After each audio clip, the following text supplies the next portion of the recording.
죄인은 스스로 조심하라. 그렇지 않으면 방탕함과 술취함과 생활의 염려로 마음이 둔하여지고 뜻밖의 그날이 덫과 같이 너희에게 임하리라. 이 날은 온 지구상에 거하는 모든 사람에게 임하리라. 그러므로 너희는 장차 올 이 모든 일을 능히 피하고 인자 앞에 서도록 항상 기도하며 깨어있으라 하시니라. 아멘. 아버지, 우리를 불러 자녀 삼으시고 죄악에서 건져 우리를 구원하여 주시니 감사합니다. 오늘도 그 은혜 받은 저희들이 주의 은혜 감사하며 찬송하며 주께로 나아가오매 우리를 용납하시고 모든 죄에서 우리를 정결케 하옵소서. 우리의 심령을 씻겨주시며 오직 우리의 마음으로 주님 향하게 하옵소서. 정서 없이 살아왔던 세상에 일그러진 발걸음을 주님이 아시오니 주여 불쌍히 여겨 주옵시고, 우리의 마음이 방황하며 세상을 향했던 것 주님이 아시오니 이 시간도 오직 주의 말씀으로 새롭게 하여 주옵소서. 우리 예배가 하나님 기쁘심이 되게 하옵시고 우리에게는 은혜와 축복의 시간이 되게 하여 주옵소서. 주의 성령으로 주장하시고 우리를 품어주소서. 예수님 이름으로 기도드리옵나이다. 아멘. 찬송 14장 하나님께 올려드리겠습니다.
46번을 교독하겠습니다. 교독문 46번을 함께 교독하겠습니다.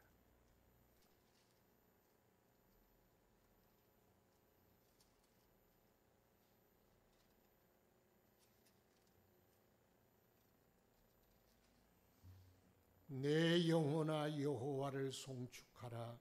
여호와 나의 하나님이여, 주는 심히 위대하시며 존귀와 권위로 옷 입으셨나이다. 주께서 옷을 입음같이 빛을 입으시며 하늘을 휘장같이 치시며 물에 자기 누각에 들보를 얹으시며 구름으로 자기 수레를 삼으시고 바람 날개로 다니시며 바람을 자기 사신으로 삼으시고 불꽃으로 자기 사역자를 삼으시며 땅에 기초를 놓으사 영원히 흔들리지 아니하게 하셨나이다. 주께서 물의 경계를 정하여 넘치지 못하게 하시며 다시 돌아와 땅을 덮지 못하게 하셨나이다. 여호와께서 샘을 골짜기에서 솟아나게 하시고 산 사이에 흐르게 하사 각종 들짐승에게 마시게 하시니 들나귀들도 해가라며 공중의 새들도 그 가에서 깃들이며 나뭇가지 사이에서 지저귀는도다. 그가 그의 누각에서부터 산에 물을 부어주시니 주께서 하시는 일의 결실이 땅을 만족시켜 주는도다. 아멘. 다 같이 사도신경으로 우리의 신앙을 고백하겠습니다. 나는 전능하신 아버지 하나님 천지의 창조주를 믿습니다. 나는 그의 유일하신 아들 우리 주 예수 그리스도를 믿습니다.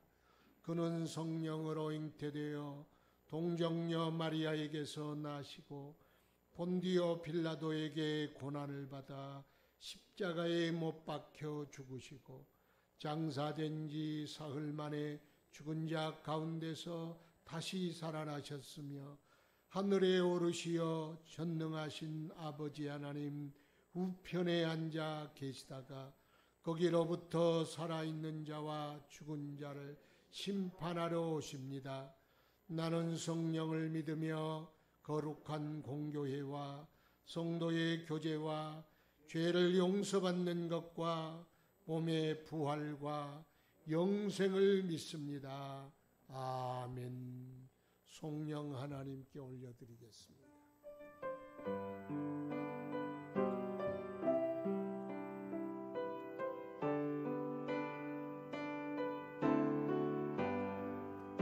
내 사랑하는 주 예수 복된 예수 내 귀에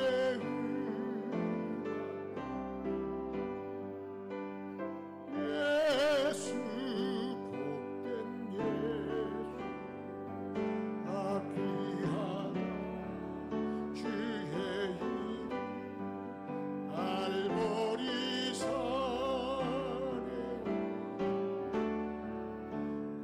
연생녀 어리셨네 예수 귀하다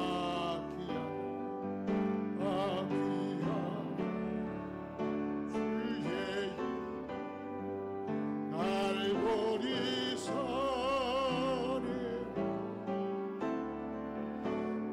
연생녀 어리셨네 예수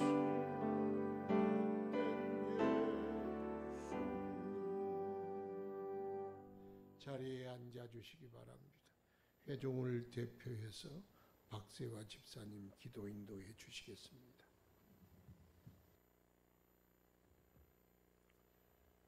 기도하겠습니다.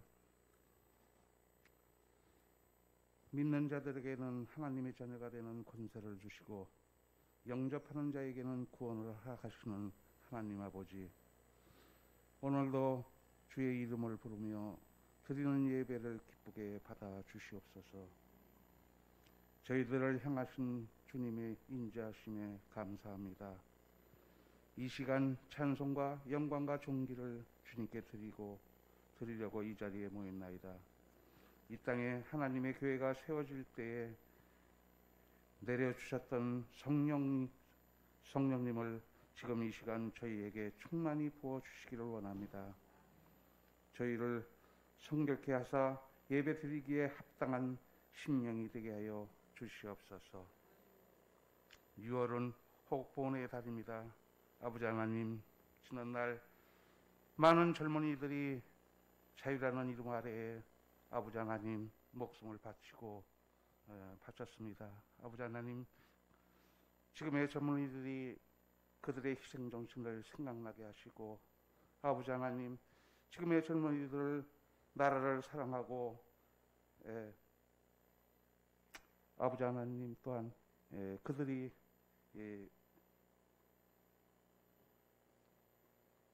충만한 믿음으로 나갈 수 있는 우리 젊은이들이 될 수 있도록 인도하여 주시옵소서.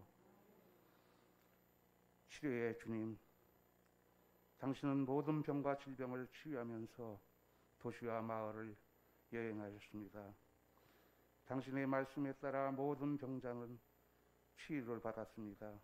주님, 우리를 지금 구하소서. 코로나 바이러스가 아버지 하나님 잠잠하다가 다시 시작되었습니다. 아버지 하나님, 그로 인하여 지금 힘들게 마스크를 쓰면서 예배를 드리고 있습니다. 우리가 주님의 치유의 사랑을 체험할 수 있도록 도와주시옵소서. 감염의 확산을 하루빨리 막아주시옵소서. 주님, 살아계심을 온누리에 나타낼 수 있는 능력의 교회가 되게 하여 주시옵소서. 이 사회도 주님의 통치가 속히 이루어지기를 간구합니다.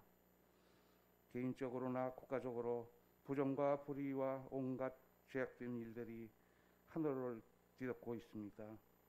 속히 이 사회의 성령의 권능으로 치유하여 주시옵소서. 건건하고 바른 가치관에 정립될 수 있도록 은총을 허락하여 주시옵소서. 오늘 설교 가운데 하나님의 역사가 있게 하옵소서. 저희들이 연약함을 만지게 하시고, 저희들이 교만이 낮아지게 하시고, 저희들이 부족함이 채워지는 역사가 일어날 수 있도록 인도하여 주시옵소서. 거룩하신 하나님께 드리는 예배를 사모하는 저희들에게 성령을 허락하여 주시옵소서. 오늘 예배를 위하여 돕는 손길들을 위해 축복하시기를 간구합니다. 그들의 헌신이 하나님 보시기에 미쁘다 칭찬받도록 성결하게 하여 주시옵소서. 하나님을 사모하는 복을 허락하여 주시옵소서. 이 시간 성령님께서 친히 예배드리는 저희들 가운데 운행하심을 믿사오며 예수 그리스도의 이름으로 기도드렸습니다.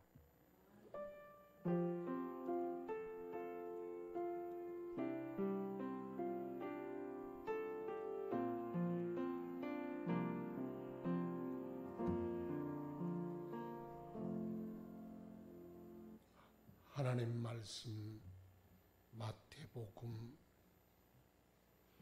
24장 42절부터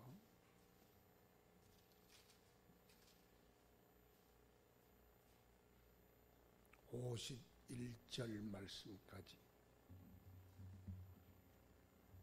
신약 성경 42쪽입니다. 마태복음 24장 42절부터 마지막 절까지 봉독하겠습니다. 그러므로 깨어 있으라. 어느 날에 너희 주가 임할는지 너희가 알지 못함이니라. 너희도 아는 바니 만일 집 주인이 도둑이 어느 시각에 올 줄을 알았더라면 깨어 있어 그 집을 뚫지 못하게 하였으리라. 이러므로 너희도 준비하고 있으라. 생각하지 않은 때에 인자가 오리라. 충성되고 지혜 있는 종이 되어 주인에게 그 집 사람들을 맡아 때를 따라 양식을 나눠줄 자가 누구냐. 주인이 올 때에 그 종이 이렇게 하는 것을 보면 그 종이 복이 있으리로다. 내가 진실로 너희에게 이르노니 주인이 그의 모든 소유를 그에게 맡기리라. 만일 그 악한 종이 마음에 생각하기를 주인이 더디 오리라 하여 동료들을 때리며 술 친구들과 더불어 먹고 마시게 되면 생각하지 않은 날 알지 못하는 시각에 그 종의 주인이 이르러 엄히 때리고 외식하는 자가 받는 벌에 처하리니 거기서 슬피 울며 이를 갈리라. 아멘. 거룩하신 아버지, 은혜를 주옵소서. 살리는 것은 영이니 육은 무익하니라 하신 대로 주의 영으로 주의 말씀으로 우리 심령을 살려주시고 이 험악한 세상에 능력이 되게 하시고 어두운 세상 빛이 되게 하시고 우리 삶의 복이 되게 하시고 항상 그 말씀으로 나아가 승리하도록 은혜 베풀어 주옵소서. 주님 오실 날 다가올 때 깨어있게 하시고 준비하게 하시고 잘했다 칭찬받는 주의 사람들 되도록 주의 말씀으로 무장시켜 주옵소서. 이 시간도 성령으로 붙들어 사용하여 주시고 말씀의 도구 되게 하여 주옵소서. 예수님 이름으로 기도드리옵나이다. 아멘. 은혜 받읍시다.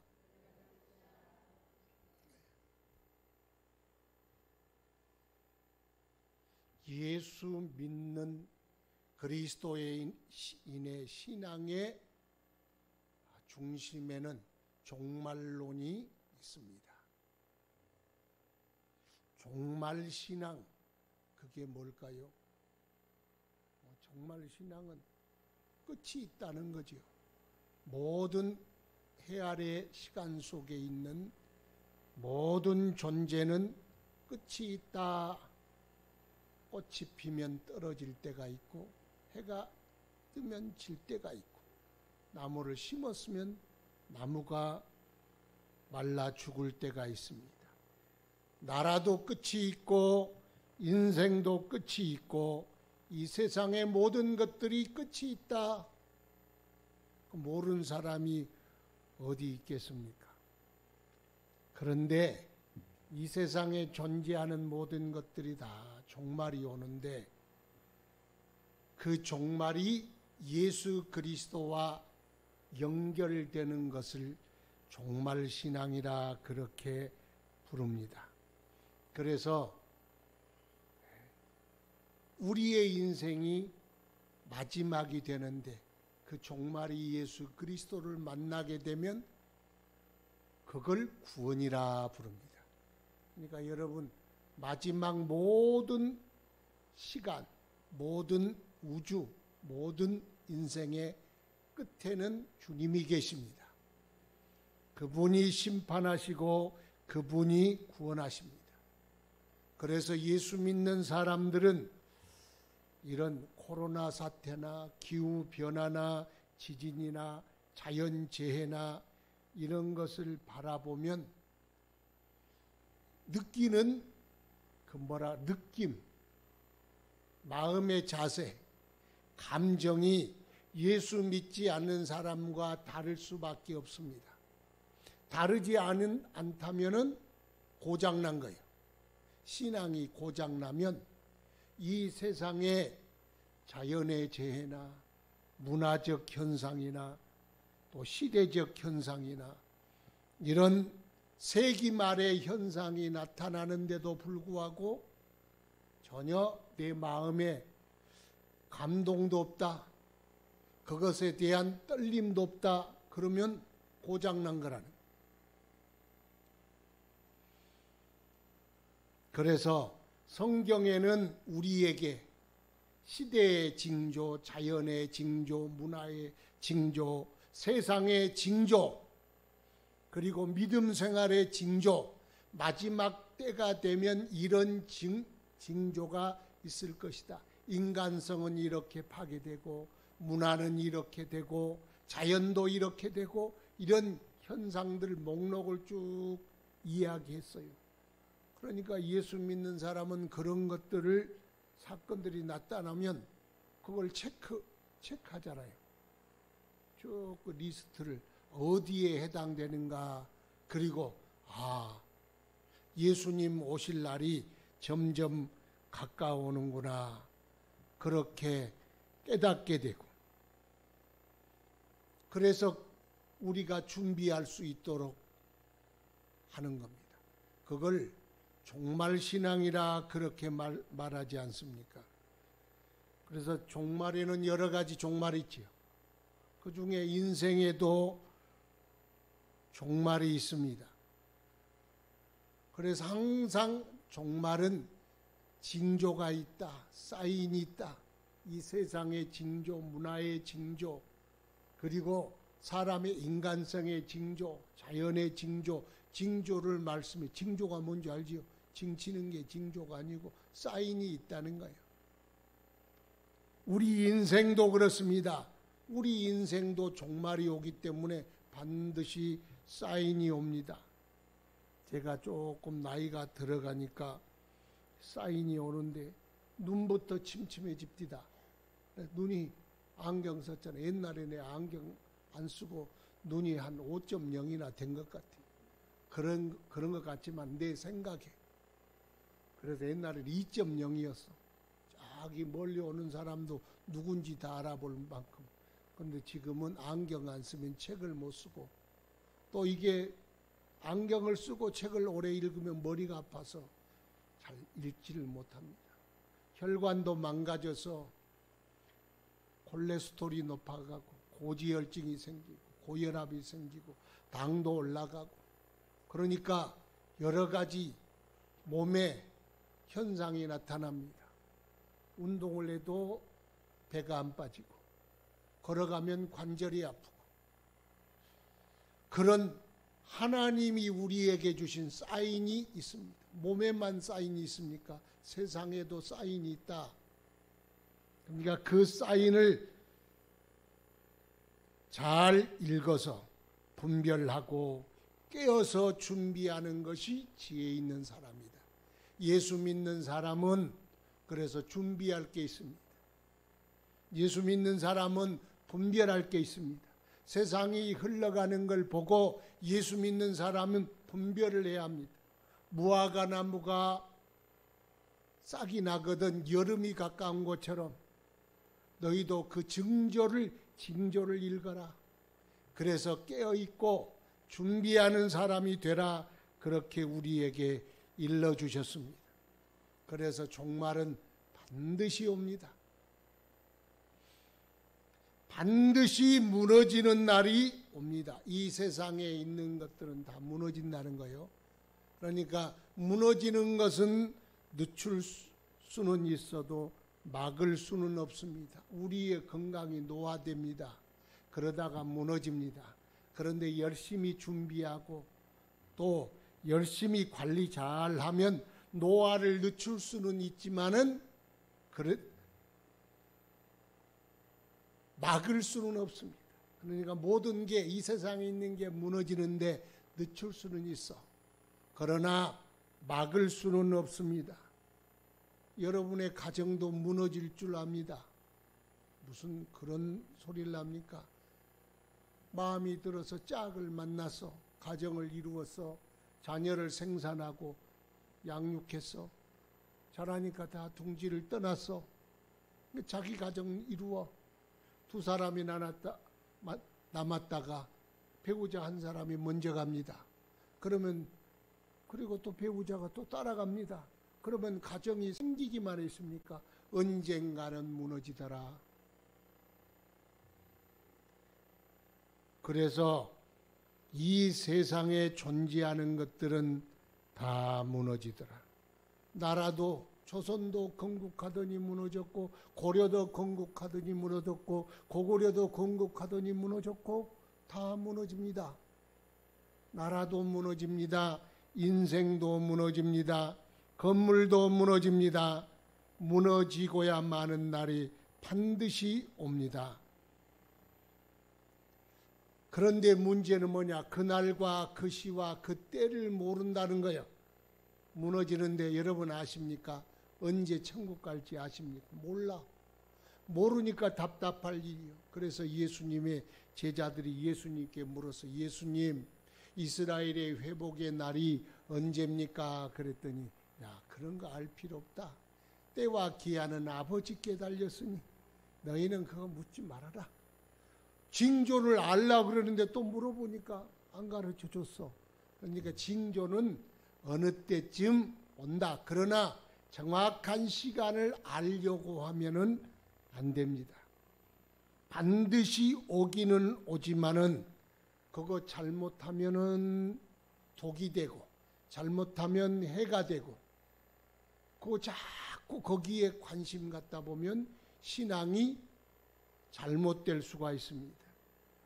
제7 재림 안식교라는 그런 종파가 있는데 1844년 예수님이 오신다. 그래서 자기들끼리 모여가지고 하여튼 예수님 오신다. 예수님 오신다. 그래가지고 예수님이 안 오셨어. 난리가 났어. 그러니까 자기들끼리 모여가지고 아, 예수님은 땅에 오는 게 아니라 저기 오셨다. 헛소리하고 있는 거예요. 또 1914년에 모였던 사람들이 시한부 종말론이라 그러지요. 1914년도에 예수님이 오신다. 그때 꼭 오신다. 그래서 모여가지고 자기들끼리 오신다 하다가 안 오셨어. 그러니까 자기들끼리 모여가지고 뭐 이렇다 저렇다 핑계대고 모인 걸 여호와 증인이라 그래. 한국에도 1992년 10월 28일 다미성교회 알잖아요. 그때 예수님이 오신다. 모여가지고 뭐 방송국에서 다 카메라 대고 예수님이 오시나 안 오시나. 참. 한국에 시한부 종말론이 많았어. 언제 오신다, 몇 월 며칠에 오신다. 다 펑크가 났어.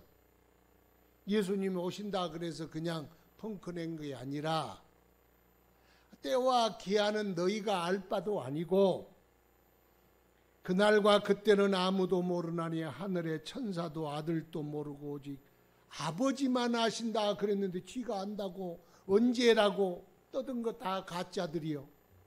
거짓말이요. 아니 천사도 모르고 예수님도 모르는데 오직 아버지만 아신데 자기가 안 돼. 그게 사기꾼이지. 종말 신앙, 재림 신앙은 우리 신앙의 아주 중요한 요소입니다.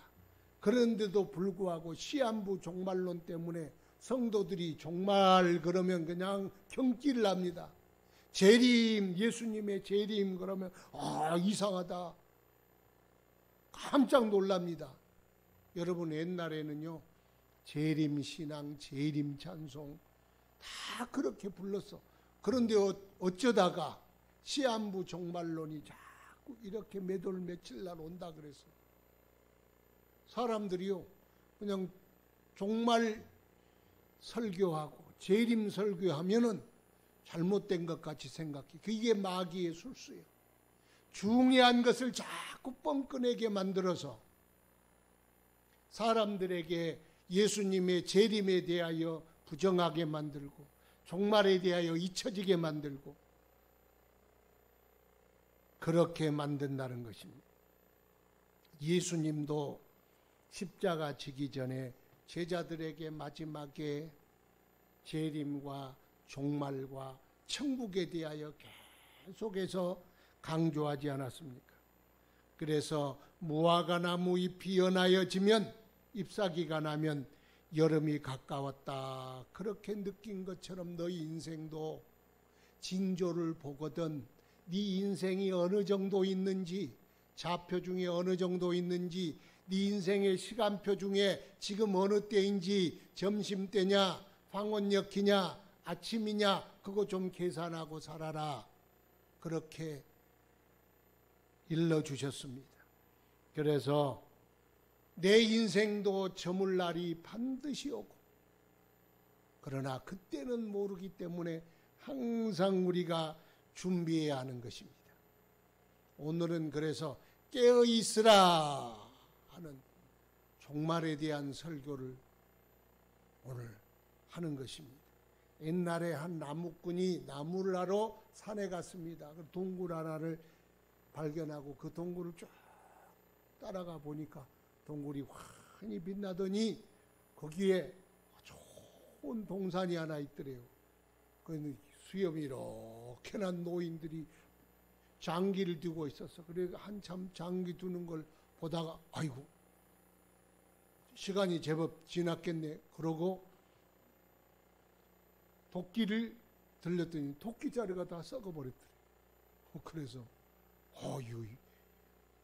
이게 왜 이렇게 썩었나. 그리고 자기 동네로 내려갔더니 동네가 많이 바뀌었더래요.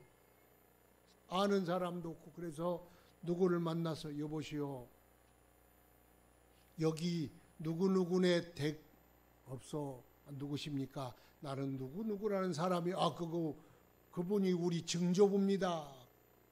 그러니까 그렇더라는 우스운 이야기지만 왜 이 말을 하냐면 무엇인가 정신을 팔려 있다 보면 시간이 어떻게 지나는지 후딱 지나간다. 그래서 시간이 그냥 쏜살같이 지나간다. 그걸 모르고 산다. 깨닫지 못한다. 그걸 가리켜 못한다. 도끼자루 썩는 줄 모른다. 그렇다는 거예요. 우리의 정신이 무엇인가 빼앗기면, 어디에 정신을 빼앗기면 그 빼앗긴 정신에 따라 시간이 지나가고 인생이 지나가고 목숨이 지나가고 후떡 지나가고 마는 거예요. 여러분 어디에 우리의 정신을 빼앗겨야 하느냐? 어떤 사람은 공부에 빼앗기다 보면 후떡 지나가. 그래서 박사학위를 받고 오니까 50이 됐어. 겨우 시간 강사 자리 해가지고 10년도 하고 은퇴했더니 세상이 후딱 지나가 버렸어. 어떤 사람은 놀이의 시간을 보내고 어떤 사람은 사랑에, 어떤 사람은 돈 버는 일에 정신이 팔렸더니 후딱 내 인생이 60이여 70이여 80이여 후딱 지나가 버리더라. 그래서 내 정신을 어디다 두느냐? 그러면 도끼자루가 썩을 때처럼 시간이 후딱 지나가 버리고 말더라. 그래서 우리는 정신 빼앗기는 거, 그거 노인들이 장기 두는 거 그거 정신 빼앗기면 그거 구경하다가 내 인생 후딱 지나가겠습니까? 나이트클럽 기웃거리인데 내 인생이 확 후딱 지나가면 되겠습니까? 썩어질 세상 일 자꾸 기웃거리다가 죄 짓는 일에 정신 빼앗기다가 내 인생 후딱 지나가면 도끼자루 썩는 것처럼 거기에 정신을 빼앗겨서 되겠습니까? 안 된다는 거예요.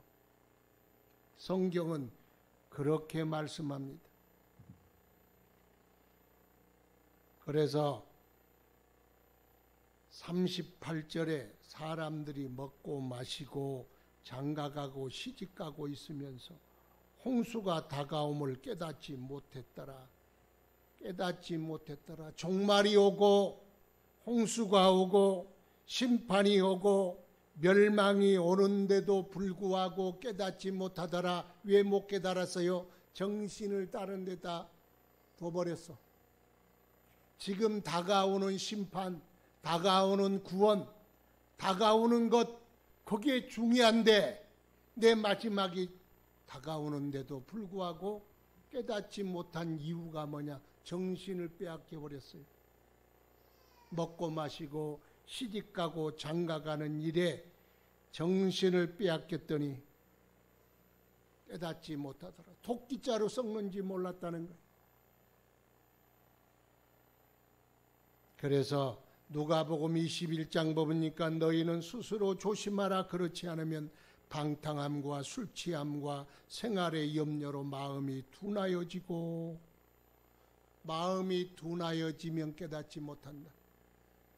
스리랑카에서 철길에 사람들이 누워 자다가 여럿이 그냥 기차가 지나가 버렸어. 아마 더워서 그랬는지 술 한잔 먹고 그랬는지 누워 자다가 열차가 칙칙칙칙 오는지도 모르고 그냥 잠자고 있었어.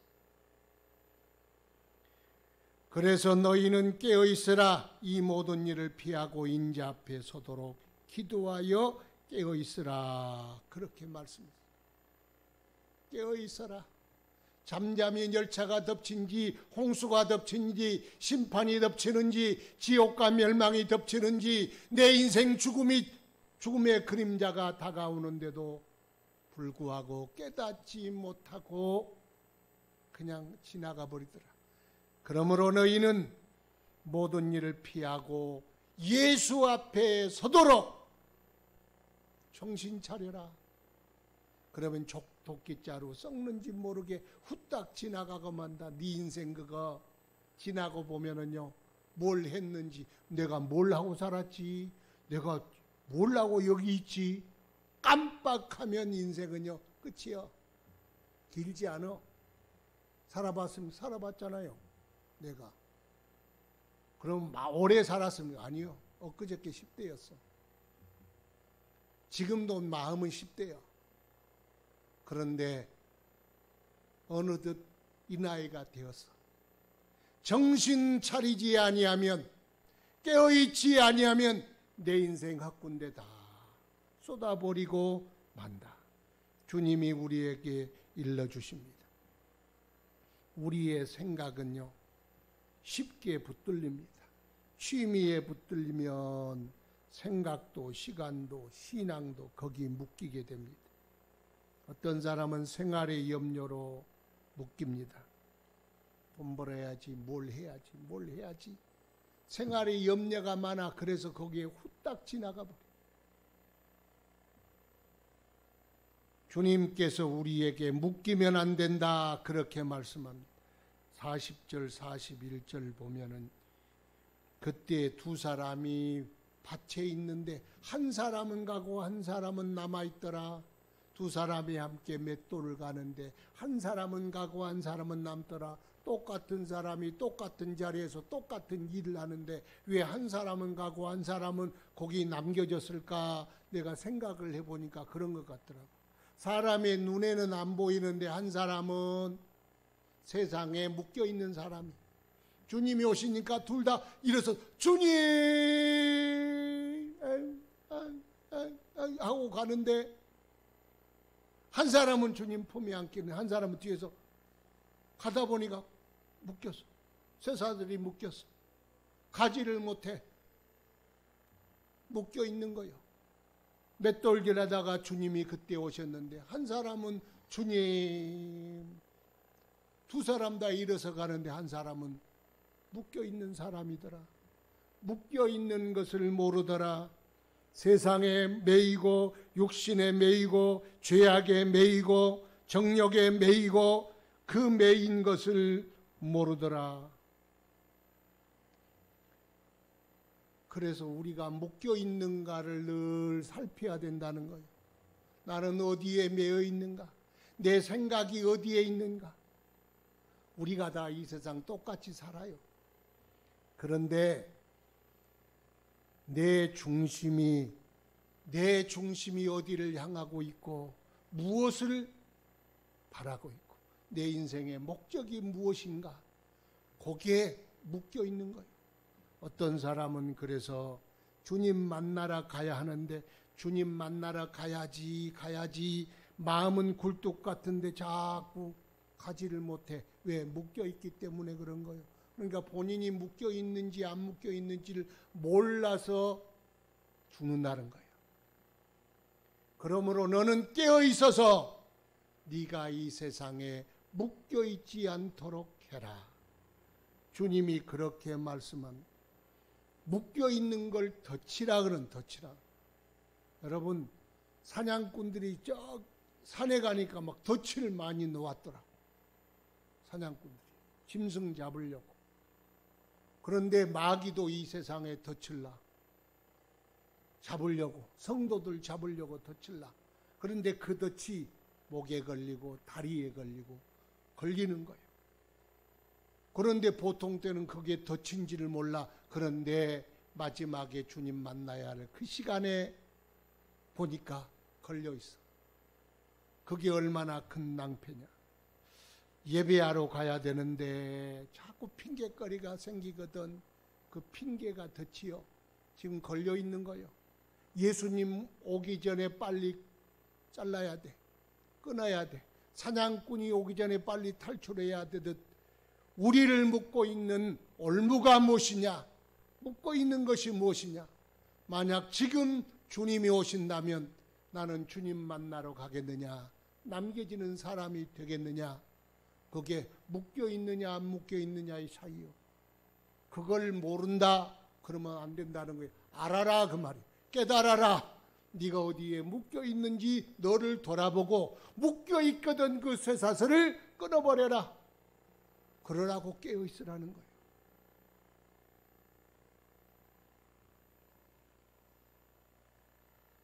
잠들면 모릅니다. 그래서 깨어 있어야 돼. 늘 깨어 있으라. 잠들지 말아라. 주님과 동행하라. 잠자면 몰라 기차가 오는지 홍수가 오는지 심판이 오는지 종말이 오는지 주님이 다가오는지 몰라. 그래서 깨어 있으라는 거예요. 그러니까 잠자면 모르겠더라고. 제가 전에도 그 이야기 했어요. 저의 손위의 누이가 여기 옛날에 인천 계산동에 살았어. 전화가 오면 이제 가는 거예요. 누이가 고기도 사놓고 생선도 구워놓고 김치도 담아놓고 하여튼 막 가지가지를 다 준비해놓고 용돈도 준비해놓고 오라 그래. 그러면 가면은 줘. 밥 먹고 그걸 가지고 차를 타고 와. 그때 한참 피곤했을 때.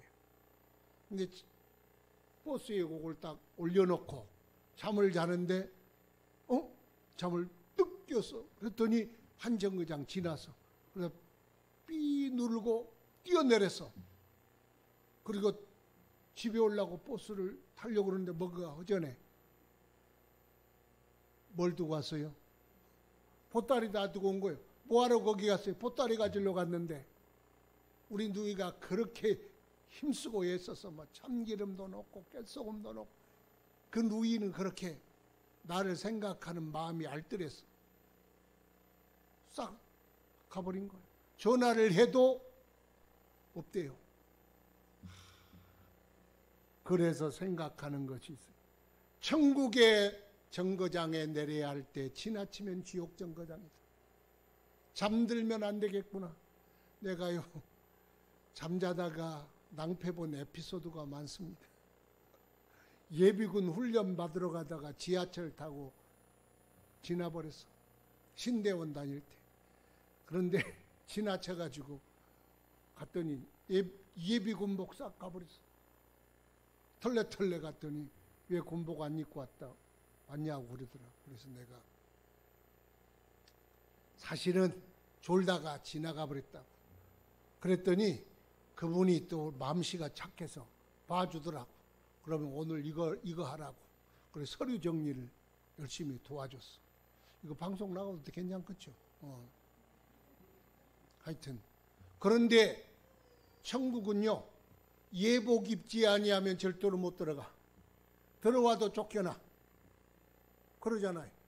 그러니까 내릴 때 내려야지. 내릴 때 못 내리면 지옥이요. 깨어 있어야 내려야 할 정거장도 알더라. 그래서 절대로 차 타면 졸지 말자. 깨워줄 사람 없으면 졸지 말자. 여러분도 졸지 마시기 바랍니다. 신앙은 졸면 안 돼. 지나쳐버린 사람 많어. 졸지 말아야 되겠구나. 또 44절 보니까 이러므로 너희도 준비하고 있으라. 준비하고 있으면 생각지 않은 때 인자가 오리라. 준비한 사람은 어느 날 갑자기 예수님마도 만날 수가 있어. 그런데 준비하지 않고 있는 사람은 갑자기 들어올 때 낭패를 당한다. 그 이야기했지. 우리 어머니는 우리 아버지가 안 오는 날도 항상 밥을 내가지고 저기 부순박에다가 아랫목을 부순박이라 그래. 아랫목에다 놓고 거기다가 딱 이불을 덮어놔. 아버지 오시면 12시에 와도 그거 꼭 진지를 드시는 분이라 그렇게 준비를 해놔. 항상 준비를 해놔. 안 오셔도 준비를 해놔. 그것처럼 우리가 주님 오실 때를 준비를 해야 합니다. 학교 갈 때는 학교 준비하고, 여행 갈 때는 여행 준비하고, 출산하면 출산 준비하고, 결혼하면 결혼 준비해야 되고, 천국 갈 사람은 천국 준비해야 합니다. 준비하면 좋습니다. 어려운 일도요, 아무리 어려운 일도 미리 준비해 놓고 미리 대기하면 그 어려움도 쉽게 지나갑니다. 전쟁이 일어나도 전쟁 준비, 식량 준비, 식량 준비, 방어 준비, 그래서 민방위 훈련도 하잖아요. 준비된 나라는 전쟁이 일어나도 그 전쟁을 이길 수가 있어요. 그런데 갑자기 준비 안 할 때 쳐들어오면 큰일 나는 거예요. 아, 준비하면 손해도 줄일 수 있구나. 반대로 좋은 일을 준비하면 기쁨이 훨씬 좋아. 여행 가기 전에요, 여행 준비해봐요. 벌써 여행이에요. 여행은 준비할 때부터 여행이에요. 꼭 그 나라 가야 여행이 아니라 어디 간다 그러면 안경 준비해야지, 수영복 준비해야지, 또 뭐 가방 준비해야지, 그러면서 사러 다니면서 벌써 여행 기분 다 내는 거예요. 아, 좋은 일은 준비하면서 벌써 기쁨이 있어. 학교 갈 때 준비하고, 출산하기 전에 이 애들 보면 파란색이냐 분홍색이냐 다 준비하잖아요. 그런데 세상에 제일 좋은 일이 있어. 그게 결혼 준비예요. 여자로 태어나서 가장 마음 설레고 가장 기쁨이 있는 그런 기다림, 그런 준비가 결혼 준비.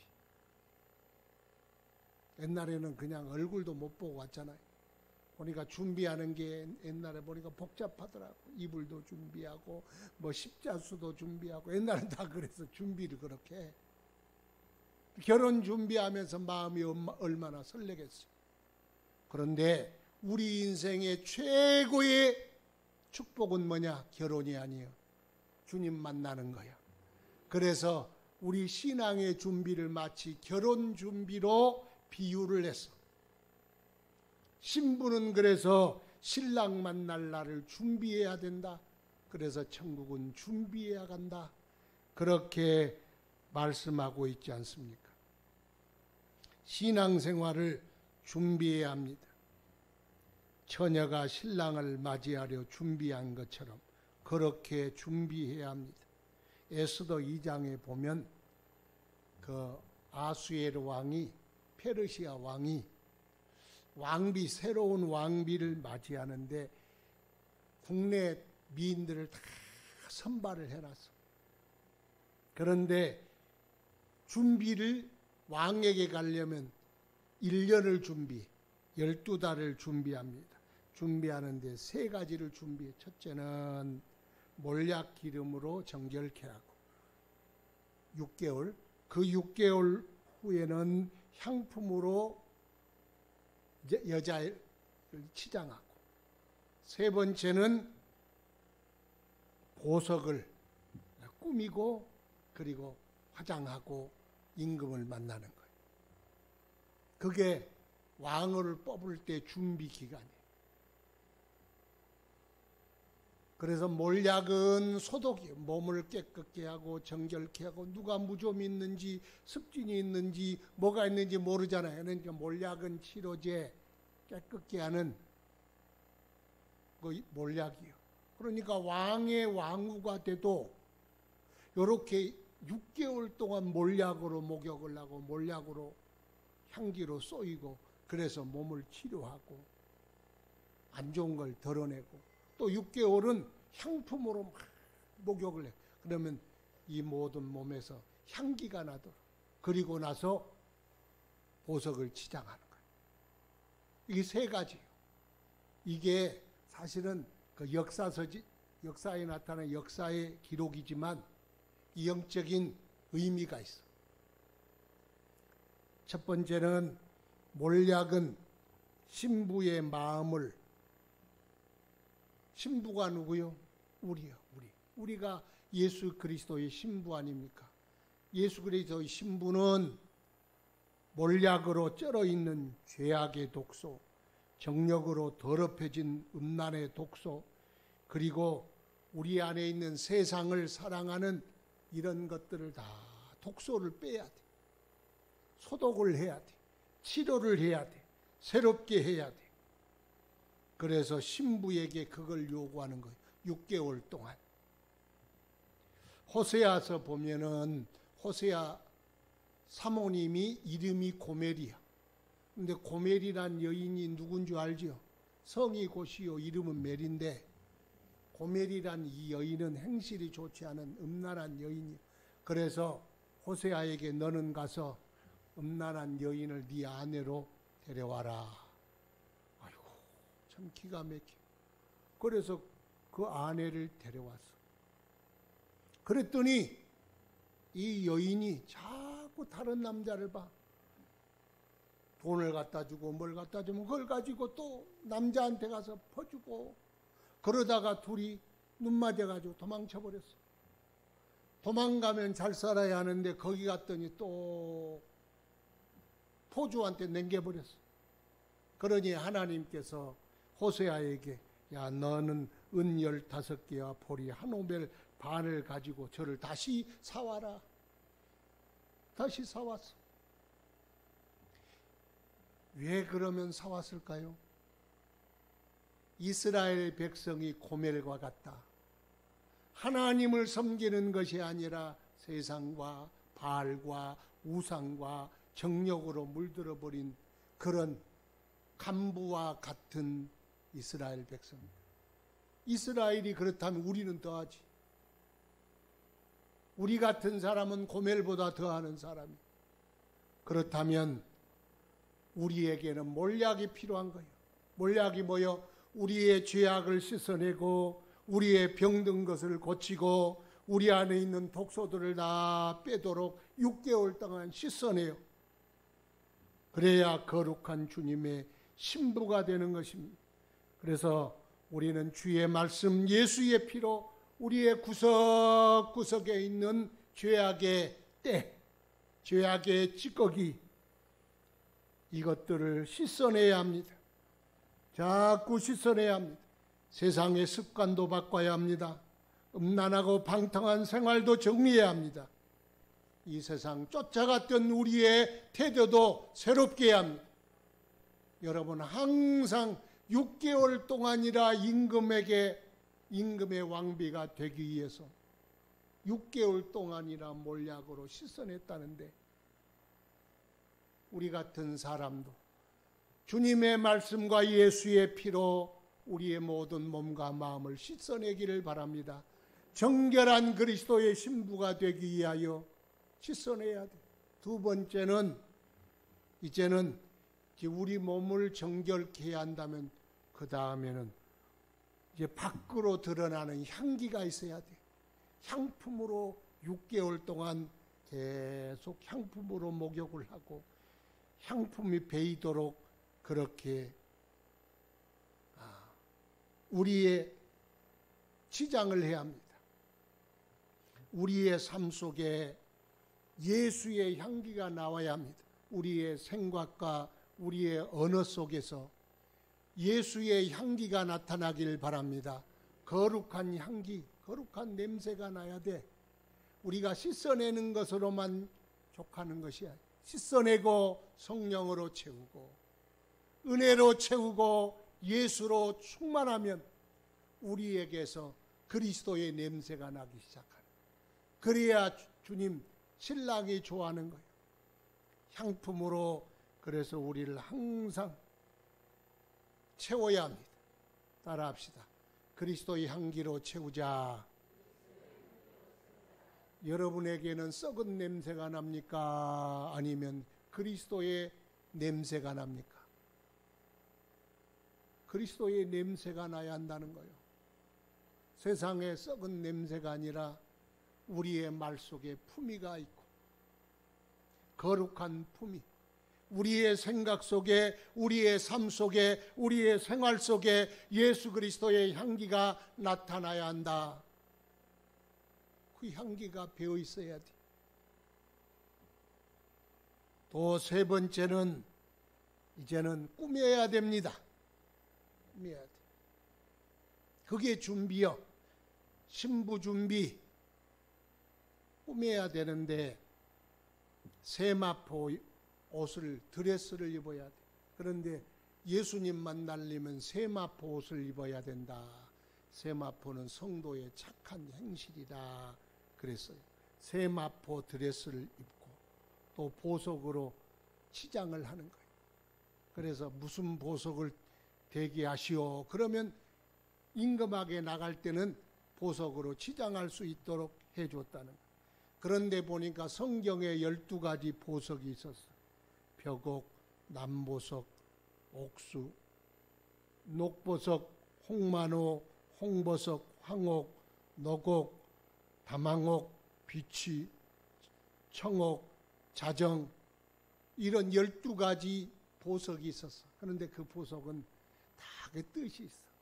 청결함, 거룩함, 인내, 충성, 자비, 이런 모든 그 보석의 뜻이 있어.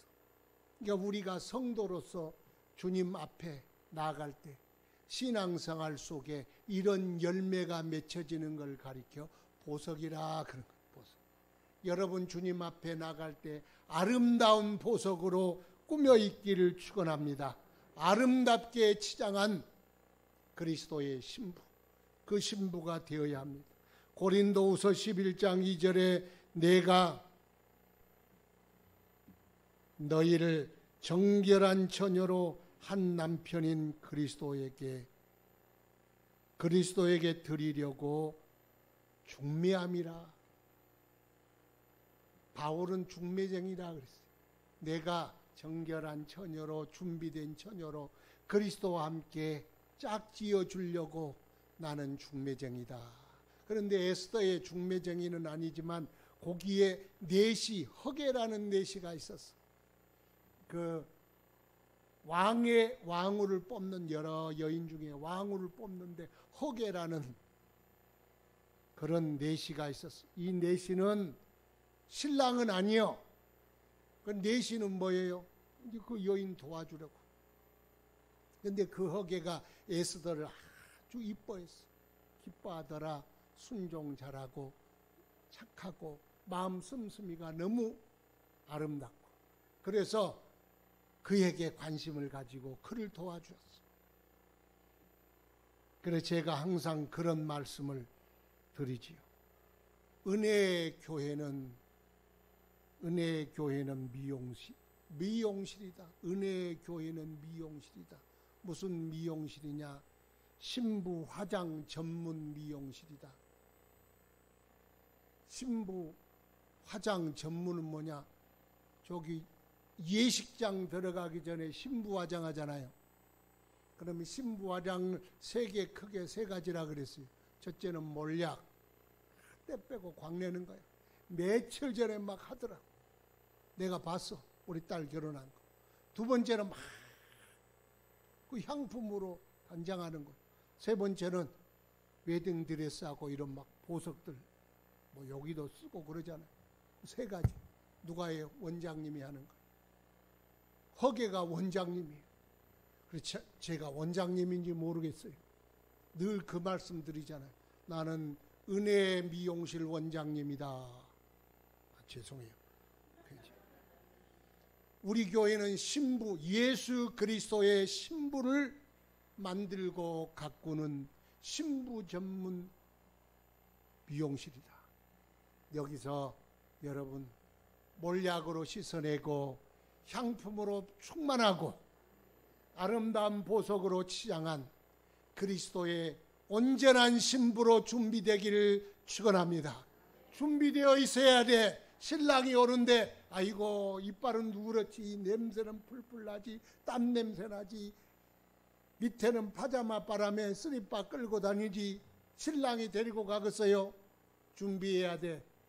신부로서 준비하는 것, 그건 우리가 마땅히 해야 할 일이다. 그러므로 사랑하는 여러분, 우리는 주님 만날 날 준비하고 사는, 준비하지 아니하면 안 됩니다. 준비하고 사는 여러분 되기를 바랍니다. 루터의 비문에 기록된 글귀, 스피노자의 말이라 그러는데 루터가 일기장에 쓰고 그 묘비에도 쓰인 글귀 중에 이런 글귀가 있습니다. 내일의 지구의 종말이 올지라도 나는 한 그루 사과나무를 심겠다. 이 어떻게 보면 이상한 말이기도 하고, 내일 주님이 재림한다면 예수님 맞을 준비하지 않고 사과나무 심고 있겠다고 안 되잖아요. 예수님 맞을 준비해야지. 그럼 예수님 맞을 준비가 뭐요? 그건 사과나무를 심는 것이 예수님 맞이하는 준비요. 사과나무를 심는다는 것은 이 땅에 진리를 세우고 하나님 나라를 이루어가고 영혼을 구원하는 일, 이 일은 멈출 수 없다. 주님이 오실 때까지 이 일을 하리라, 그 말이에요. 그러니까 우리가 특별히 신부 준비한다고 다 놓고 산속으로 들어가는 게 아니요. 그럼 뭘 해야 돼요? 한 그루 사과나무를 심듯이 우리가 신앙 안에서 해야 할 일을 하나하나 해가는 것입니다. 45절을 보면은 충성되고 지혜 있는 종이 되어 주인에게 그 집 사람들을 맡아 때를 따라 양식을 나눠줄 자가 누구냐. 주인이 올 때 그 종이 이렇게 하는 것을 보면 그 종이 복이 있으리로다. 주인이 와서 뭘 하는 걸 봐요? 양식을 나눠주고 종들을 거두고 이렇게 살림살이 잘하는 걸 보고 칭찬한다는 거예요.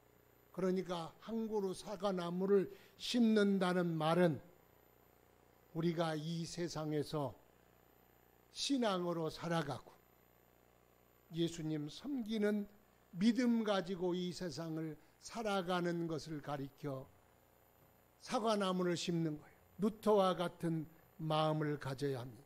이 세상 명성, 이 세상 인기, 이 세상 것은 종말이 오면 다 사라질 겁니다. 그러나 종말을 뛰어넘어서도 사라지지 않는 것이 있는데 거룩한 목적과 거룩한 가치를 위해 살아가는 것. 모든 것이 다 쓰레기가 되어버릴 시간에도 보석같이 빛나는 것이 있는데 그것이 바로 믿음으로 사는 겁니다. 신앙으로 살아가는 것. 거룩한 목적을 가지고 살아가는 것. 그게 중요합니다. 제자들이 예수님께 물었습니다. 예수님, 언제입니까 하나님 나라 회복하는 날이?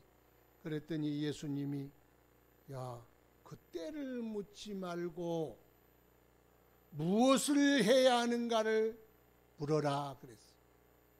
때와 기한은 아버지께 있나니 너희는 성령이 임하면 권능을 받고 예루살렘과 온 유대와 사마리아와 땅끝까지 이르러 내 증인이 되리라.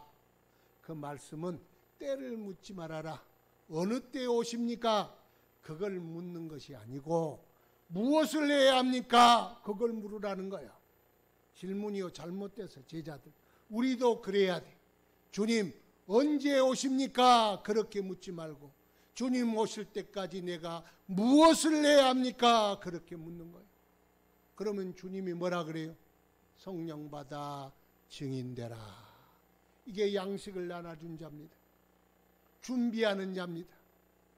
여러분, 이 세상에 사라지지 않고 마지막 종말이 올지라도 쓰레기가 되지 않은 가장 값지고 가치 있는 그 일을 위하여 사과나무를 심고 계십니까? 그래야 한다는 거예요. 우리는 그 일을 하고 있어야 합니다. 그럴 때 주님이 오실 때 우리를 칭찬하고 하나님의 영광의 나라 함께 혼인잔치에 들어가게 될 줄로 믿습니다. 거룩하신 아버지, 준비하는 저희를 되게 하옵시고 주님 오신 날 칭찬받는 성도들 되게 하옵소서. 예수님 이름으로 기도드리옵나이다. 아멘. 준비한 예물 하나님께 봉헌드리겠습니다.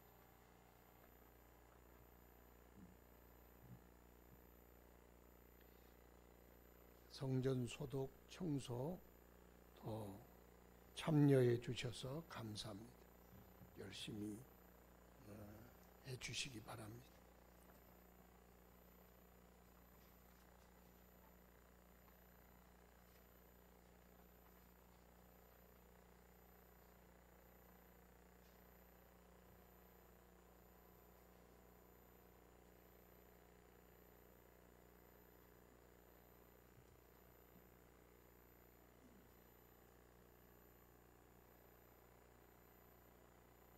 교회 소식이 행사도 없고 광고할 게 없어서 좋아요.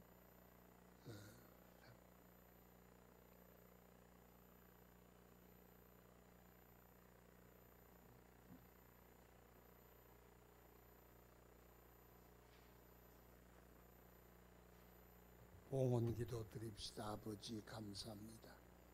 우리를 사랑하시되 독생자를 주시기까지 사랑하시고 우리가 죽어야 할 자리 아들을 죽이시고 우리를 그 가운데 살리신 생명의 은혜를 감사합니다. 우리가 사는 것은 나를 사랑하사 자기 목숨을 버리신 그리스도 예수 안에 사는 것임을 믿나이다.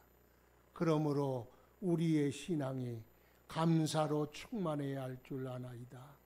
우리 안에 주님 향한 감사 넘치게 하옵시고 나를 구속하신 하나님의 그 사랑에 붙들려 살아가게 하옵소서. 우리를 지켜주시고 이 어려운 시기에 우리의 건강과 생명도 지켜주시고 우리의 출입도 지켜주옵소서. 우리의 가정도 지켜주옵소서. 혹이라도 부상당하느니 병 때문에 어려움 당하니 없도록 눈동자같이 지키시고 거룩한 지성소에 두사 낮에 흐르는 살도 밤의 연병도 가까이 가지 못하도록 지켜주시며 저들의 모든 가정마다 은혜가 넘치게 하시고 기쁨이 넘치게 하옵소서. 부부가 사랑하고 신뢰하며 자녀들은 예수 믿어 대를 이어 잘되게 하시며 부모들이 심은 모든 축복의 씨앗들 저들의 대 받아 누리는 축복의 후손들 되게 하여 주옵소서. 저들의 일터를 축복하사 잘되게 하옵시고 흉년에도 100배를 얻는 이삭의 복 주시고 저들이 파는 곳마다 샘이 터져 나오게 하시고 마침내 거부가 되게 하신 것처럼 하나님 주시는 재물의 벽 더하여 주셔서 하나님 영광 주의 복음 주의 교회와 이웃을 위하여 큰손 되게 하여 주옵소서. 하나님의 크신 은혜 저들의 삶 가운데 넘치게 하시고 늘 예배하는 삶 하나님께 감사하는 삶이 되게 하여 주옵소서. 이름 없이 빛 없이 수고하며 충성하며 섬기는 손길마다 복되게 하옵소서. 이제는 생명 주신 우리 주님 예수 그리스도의 크신 은혜와 하나님 아버지의 만극하신 사랑하심과 성령님의 교통하심이 주님 오신 그날 바라보며 준비하며 살리라. 주의 신부 되어 주님 만날 날 기쁨으로 만나리라 다짐하며 나가는 성도들 머리 위에 이제로부터 영원토록 함께 있을지어다. 아멘.